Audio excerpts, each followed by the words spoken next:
तेच भगवान आपल्या आत्याला म्हणतात, आत्या तू काहीतरी माग. आत्या म्हणते, हो मी मागणार आहे. महाराज कुंतीनं मागितलं देवाला, कन्हैया मला काही नको, माझ्या जीवनामध्ये फक्त दुःख दे, दुःख. भगवंताच्या डोळ्यामध्ये अश्रू आले. बुवा काय मागतेस? दुःख? ठीक आहे, मागण्याची गोष्ट आहे दुःख. अगं आत्या, तुझं संपूर्ण आयुष्य दुःखाने भरलेलं आहे. जन्मापासून ते आतापर्यंत सगळे दुःखच दुःख आहे. भर तारुण्यामध्ये तुझा विवाह झाला. पंडूराजा पांडुरोगाचा रोगी होता, मृत्यू पावला. मुलबाळ नाही, ती 5 मुलं. मंत्रापासून तुझ्या ओटीमध्ये. बरं, इकडून तिकडून ही 5 मुलं. हस्तिनापूर सोडावं लागलं. 12 वर्ष वनवास आहे, 1 वर्ष अज्ञातवास. एवढ्या सगळ्या गोष्टी तुझ्या जीवनामध्ये घडल्या आणि तू आज दुःख मागतेस. दुसरं काही माग. शेवटी कोणती म्हणते नाही, मला दुःखच हवं. याचं कारण आहे, जेव्हा जेव्हा आमच्यावर संकट येतील, दुःख येईल, तेव्हा तेव्हा तू धावून येशील. जेव्हा जेव्हा संकट येतील तेव्हा तू धावून येतोस. म्हणून मला दुःख हवं आहे. आणि दुःखाची परिभाषा सांगितलेली आहे.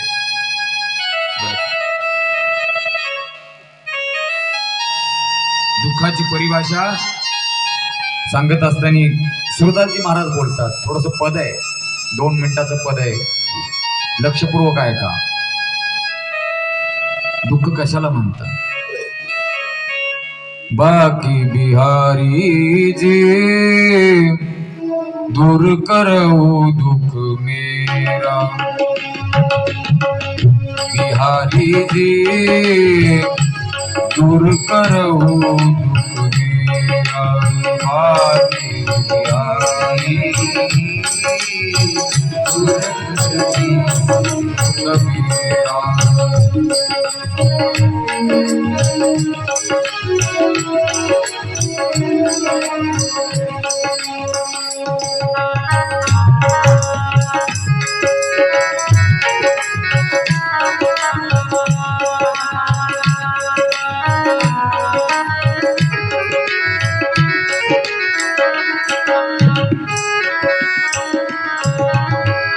सुना है तेरे दर पे जो आवे, सुना है तेरे उसके सारे दुखड़े मिट जावे, मिट जावे. अब हमारी बारी जी दूर करो दुख मेरा. बाकी बिहारी जी दूर करो दुख मेरा.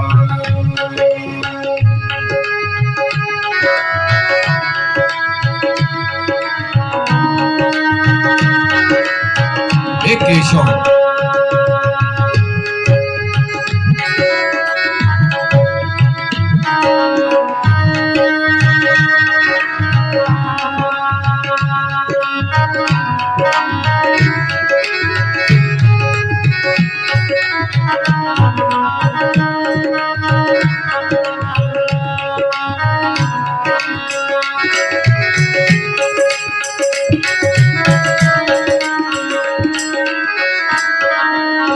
जन्म जन्म का मैं हूँ भटका, जन्म जन्म का मैं हूँ भटका. जन्म जन्म का मैं हूँ भटका, जन्म जन्म का मैं हूँ भटका.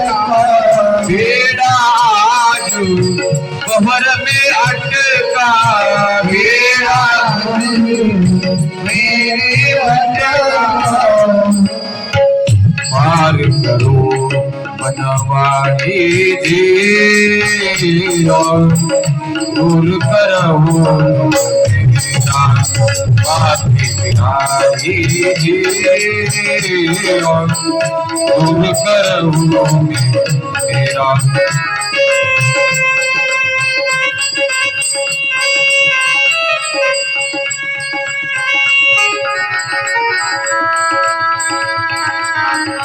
जाओ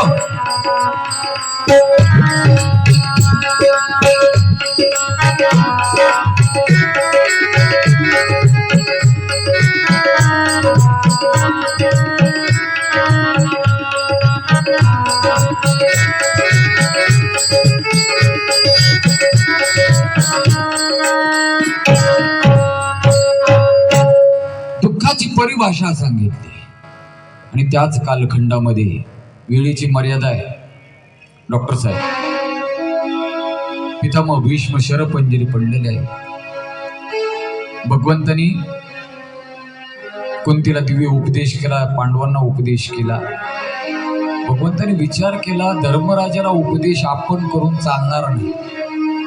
धर्मराजाला पितामह भीष्माचाच उपदेश पाहिजे. पाहतात तर धर्मराजाच्या महालामध्ये उजेड दिसतोय. धर्मराज चिंताग्रस्त आहे. धर्मराज विचार करतात काय केलं आपण. अरे एका राजाच्या गादीसाठी 18 अक्षोणी सैन्य ठार केलं. लाखो स्त्रिया विधवा झाल्या. लाखो मुलं, हो मुलांचे पालक वडील वारली, ठार झाले. केवढा मोठा अनर्थ केला. चिंताग्रस्त आहे. भगवान येतात धर्मराजाला म्हणतात दादा नाही, धर्माला ते रुचत नाही. शेवटी पांडवांना घेऊन भगवान श्रीकृष्ण पितामह भीष्माकडे जातात. आज जवळजवळ 52 दिवस उलंडून गेलेले आहेत.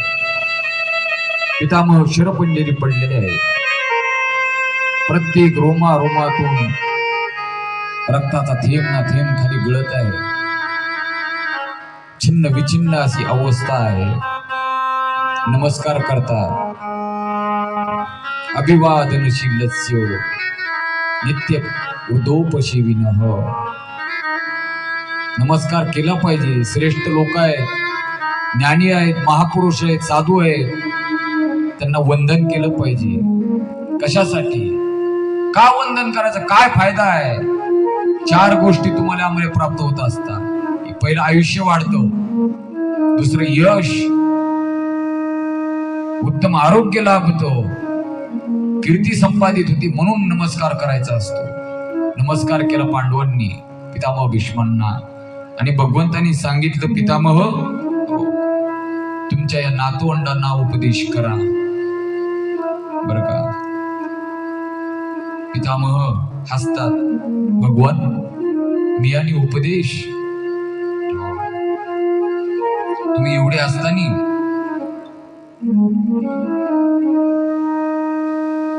मी उपदेश करायचा. भगवान म्हणतात हे गिराईक तुमचं आहे, अर्जुन गिराईक माझा आहे. कारण धर्मराजा माझ्यापेक्षा वयाने मोठा आहे आणि माझा उपदेश याला रुचणार नाही. तो राजा झालाय हस्तिनापूरचा आणि तुम्ही राज्यकारभार जवळून पाहिलेला आहे 3-4 पिढ्या. त्यातला अनुभव यांना तुम्ही सांगा. आणि महाराज शेवटी पितामह भीष्म धर्माला सुंदर उपदेश करतात. आपल्याकडे वेळ खूपच कमी आहे. सुंदर असा उपदेश करतात. राजधर्मान मोक्ष धर्मान. राजधर्म सांगितला, मोक्ष धर्म सांगितला, सगळे प्रकार सांगितल्याच्या नंतर शेवटी पांडव म्हणतात भगवान हो मला माझी एक मुलगी आहे. पितामह भीष्म म्हणतात तेवढा तिचा स्वीकार करा. मुलगी मती देवी. पांडव थोडे हसतात.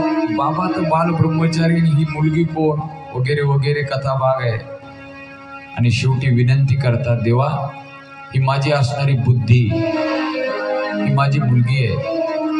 अनेक वर्षापासून ही लय भटकली, नको नको त्या गोष्टी हिनं पाहिल्या, परंतु आज ही थकलेली आहे. किती दिवस हिनं हस्तिनापूरची सेवा केली, हिचा स्वीकार करा. बरं का, सुंदर गोड असा चिंतन केलेलं आहे. आणि शेवटी पितामह भीष्म म्हणतात, देवा, भीष्मांचं प्रसिद्ध वचन आहे महाराज, भीष्म प्रतिज्ञा आहे. पुढं उद्या थोडंसं पाहू. भीष्म प्रतिज्ञेच्या संदर्भामध्ये पितामह भीष्म म्हणतात, एकच करा आता, शेवटची वेळ आहे. इतना तो करना स्वामी, जब प्राण तन से निकले, गोविंद नाम लेकर तब प्राण तन से निकले. इतना तो करना स्वामी, जब प्राण तन से निकले, गोविंद नाम लेकर तब प्राण तन से निकले. श्री गंगा जी का तट हो, मेरा सावला निकट हो, तब प्राण संतन से निकले. आणि पितामह भीष्म आपले डोळे बंद करतात. शेवटी डोळे बंद करत असताना अर्जुनाकडे पाहतात आणि पितामह म्हणतात, पौत्र, एक ध्यानात घे, मी तुमचा पितामह आहे. अरे पाणी पाजवणार का नाही? आणि महाराज अर्जुनाने गांडीव धनुष्य काढला आणि बाण मारला. त्या ठिकाणी गंगा प्रगट केली. पितामह भीष्माला पांडवांनी पाणी पाजलं. पितामह भीष्म शांत झाले. 5 पांडव, कुंती, द्रौपदी, सुभद्रा आणि भगवान हस्तिनापूरला आले. काही दिवस भगवान हस्तिनापूरमध्ये थांबले आणि शेवटी पांडवांचा निरोप घेतला. अर्जुन द्वारकेला भगवंताला सोडायला रथ घेऊन गेला. तिकडं अर्जुन द्वारकेला गेलेला आहे आणि इकडे हस्तिनापूरमध्ये राजा परीक्षितीचा जन्म झाला. बोलिये परीक्षितजी महाराज की. उत्तरेच्या गर्भामध्ये ज्या भगवान श्रीकृष्णाने परीक्षितीचं रक्षण केलं, त्या परीक्षितीचा जन्म झाला आणि ते परीक्षित पाहू लागला, ज्यांनी माझं रक्षण केलं तो नेमका कुठे आहे? कारण अश्वत्थामाने ब्रह्मास्त्र सोडलं होतं आणि भगवंताने उत्तरेच्या गर्भामध्ये प्रवेश केला होता. शंख, चक्र, गदा, पद्म हातामध्ये घेऊन सुदर्शन धारी तो भगवान. राजा परीक्षिती इकडं तिकडं पाहतोय, तो दिसत नाही, म्हणून त्याचं नावच परीक्षिती पडलं. माता कुंतीने व्यासांना विचारलं, हे बाळ असं का पाहतंय? त्याचं भविष्य पहा. साधू संतांनी भविष्य पाहिलं, सांगितलं हा धर्मासारखा असेल, अर्जुनासारखा शूरवीर असेल, दानी असेल, ज्ञानी असेल, महात्मा असेल. परंतु भविष्यामध्ये याच्या हातून एक अपराध घडेल, चूक घडेल आणि याला शाप लागून याचा मृत्यू होईल. परंतु काळजी करू नका, अशाही अवस्थेमध्ये याला सोडवण्यासाठी प्रत्यक्ष भगवान संतांच्या रूपाने प्रगट होतील. झाकीकार प्रत्यक्ष भगवान. नितीशजी महाराज, झाकीकार या, लवकर या. थोडस लाईट बंद होते का? सिस्टीम वाले लाईट बंद करा. हा, अंधार करा, 1 मिनिट अंधार करा. राजा परीक्षिती बर का, राजा परीक्षिती आहे. लहानाचा मोठा झाला. पांडवांना कळालं की भगवान निजधामाला निघून गेलेत. वर घ्या, वर वर वर. बरं ठीक आहे, असू द्या, तुमचं नियोजन करा. पांडवांना कळालं भगवान द्वारिकाधीश निजधामाला निघून गेलेले आहेत. परत येत असताना अर्जुनाला भिल्लांच्या स्त्रियांनी मारलं. अर्जुन ढसाढसा रडतो. शेवटी पांडवही स्वर्गाला निघून गेले. राजा परीक्षितीचा अभिषेक केला आणि पांडव निघून गेले स्वर्गाला. इकडे राजा मोठा झालेला आहे, राजा परीक्षिती. राजा परीक्षिती राज्यकारभार पाहतो. एक दिवस राज्यकारभार पाहत पाहत आपल्या खजान्यामध्ये जातो, तर सुंदर असा मोर मुकुट त्याला त्या ठिकाणी दिसतो. बसण्यासाठी खुर्ची, आसन काय, संयोजक मंडळी वरच येऊ द्या वाटलं तर वर खुर्च्या आणा, वर खुर्ची आणा.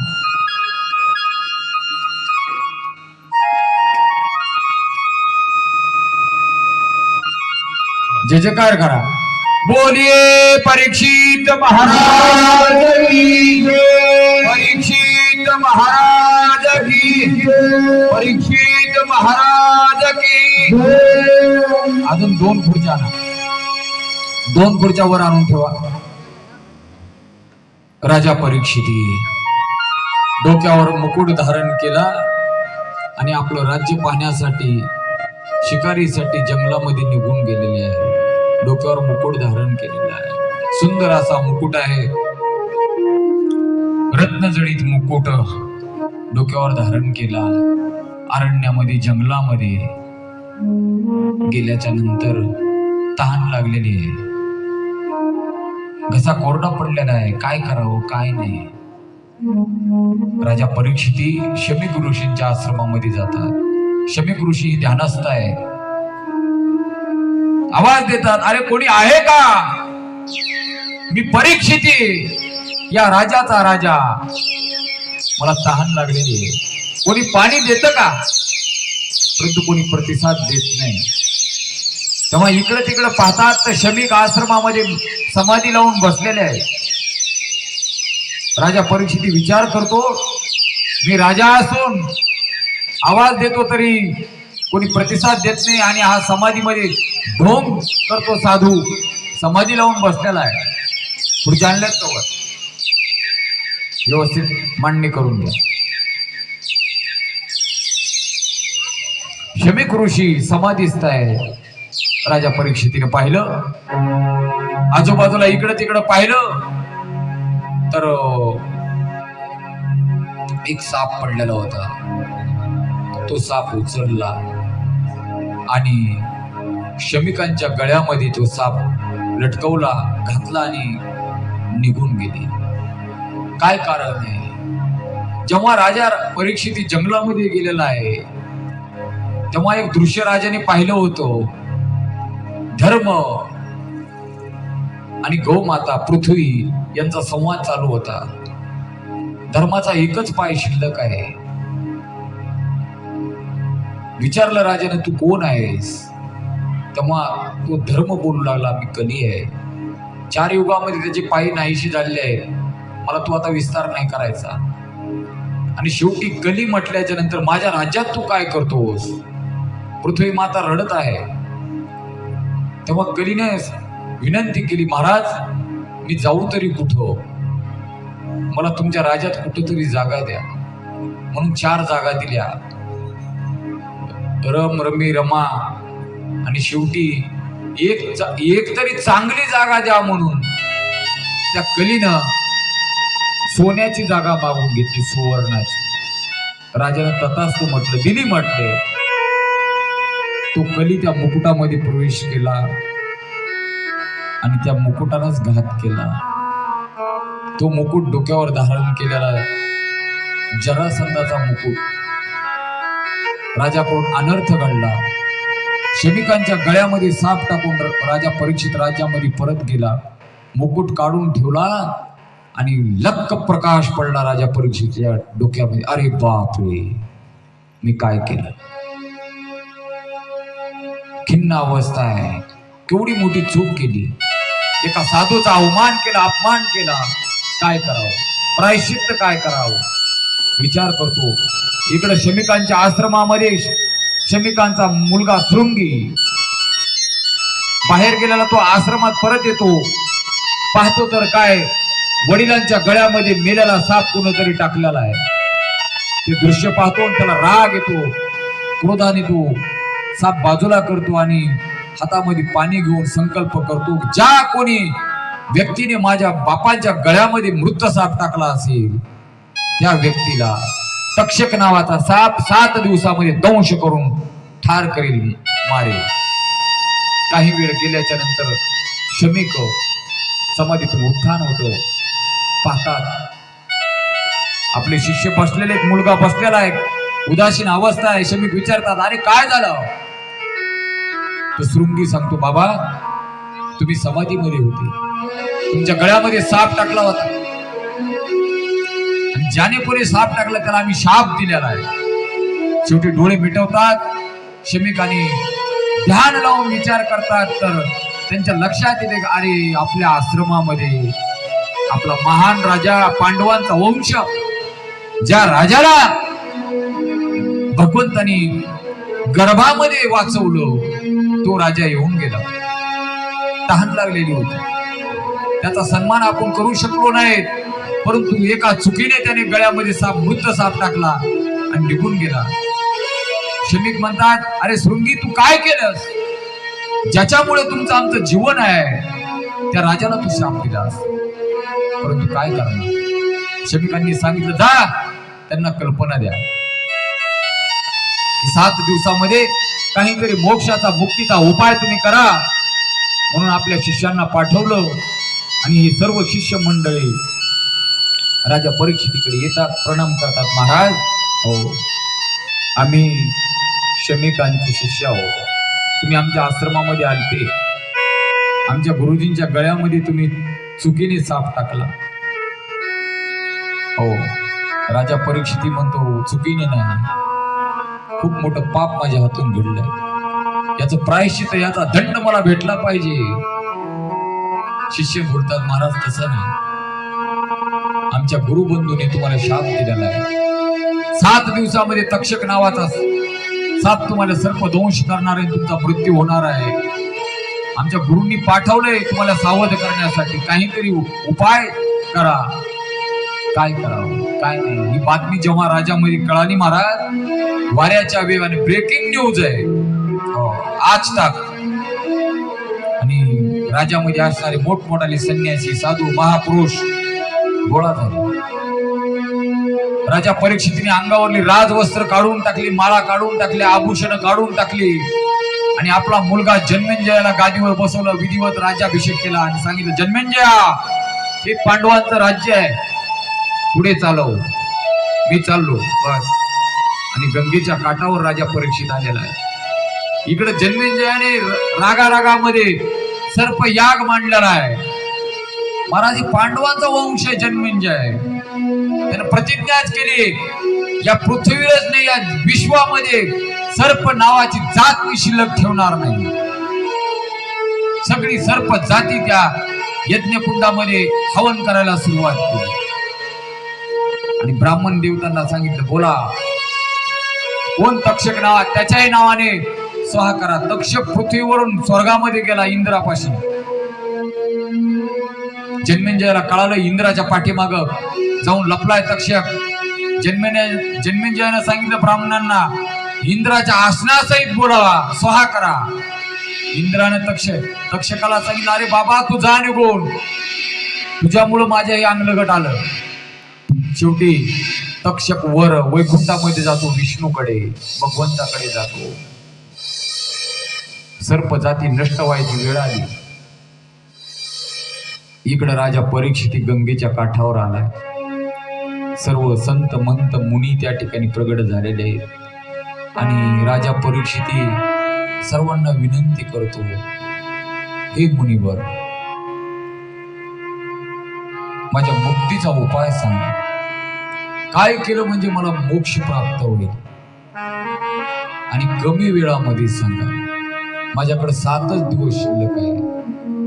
साधू संत बोलतात, राजन, सुतजी महाराज शौनकादिकांना सांगतात, हा विलक्षण भाव आहे. ते संत राजा परीक्षितीला सांगतात, राजन काळजी करायची गरज नाही, 7 दिवस तर पुष्कळ आहेत, तुम्हाला माहित आहे. हो, 1 तास उरला खटवांग रायासी, कैसी भाग्यदशा प्राप्त झाली. 1 तास उरला खटवांग रायासी, कैसी भाग्य दशा प्राप्त झाली. हरिमुखी गाथा हरपडी चिंता त्या नाही मागुता जन्म घेई.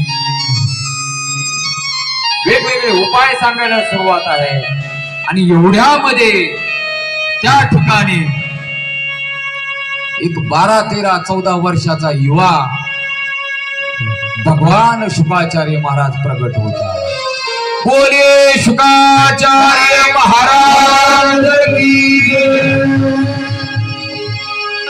दिगंबर असणारे शुकाचार्य महाराज गोपीनवंता खरू भाग्यवंता सर्वांनी नमस्कार केला शुकाचार्य महाराजांना. या स्वागत करा. बोले शुकाचार्य महाराज की जय. शुकाचार्य महाराज की जय. शुकाचार्य महाराज की जय.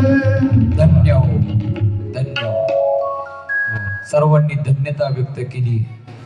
राजा परीक्षिताने शुकाचार्य महाराजांच्या चरणावर दंडवत घातले. महाराज साष्टांग प्रणिपात श्री संताची माथा चरणावरी साष्टांग हे करी दंडवत. विश्रांती पावरू सांभाळा उत्तरी वाढली अंतरी.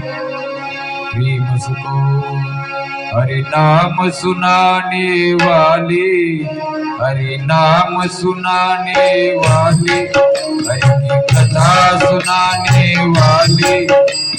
तुमको हे प्रणाम, तुमको हे प्रणाम. नीलेश बुआ. हरि नाम सुनाने वाले, हरि की कथा सुनाने वाले. तुमको हे प्रणाम, तुमको हे प्रणाम. प्रणाम प्रणाम. जय हो. राजा परीक्षिते विनंती करतो, हे भगवान तुम्ही त्या प्रभूंची कथा सांगणारे आहात. ज्या प्रभूची कथा श्रवण केल्याने आम्हाला मोक्ष मिळणार आहे, सुख मिळणार आहे, शांती मिळणार आहे. अशा तुमच्या चरणावर मी वंदन करतो, नमस्कार करतो.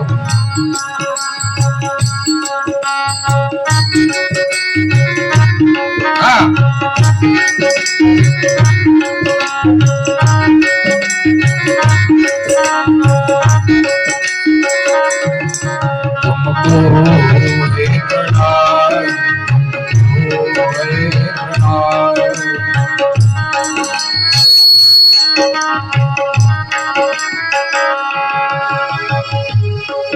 ते वन में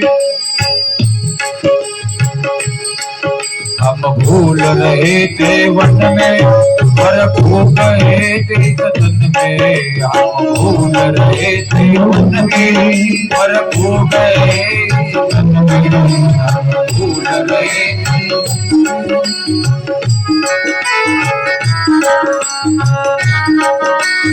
जाओ. तुमको हे प्रणाम, तुमको हे प्रणाम.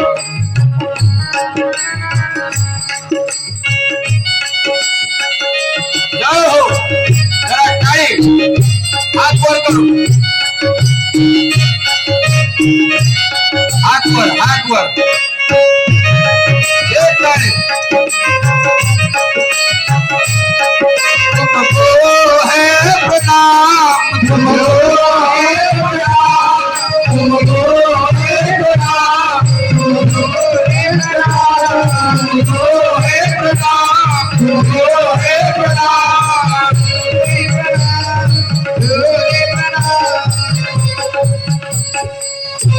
बोलिए शुकाचार्य महाराज की. राजा परीक्षित विनंती करतो, महाराज माझ्याकडे वेळ खूप कमी आहे. मी तुम्हाला विचारतो,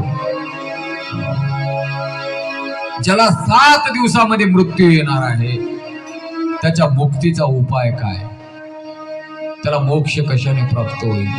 राजा परीक्षितीने शुकाचार्य महाराजांना हा प्रश्न विचारला आणि या ठिकाणी श्रीमद भागवत महापुराणाचा प्रथम स्कंद समाप्त झाला। ही कथा या ठिकाणी थांबते। द्वितीय स्कंदाला आरंभ होणार आहे, तो उद्या सकाळी होणार आहे। हरये नमः, हरये नमः, हरये नमः।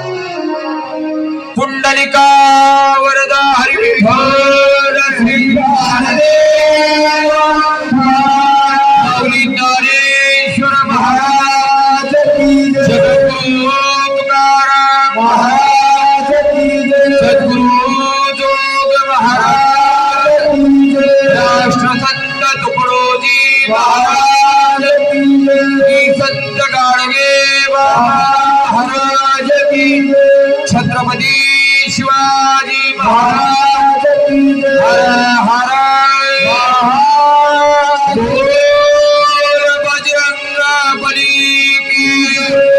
जय जय श्री गणेश। आरतीसाठी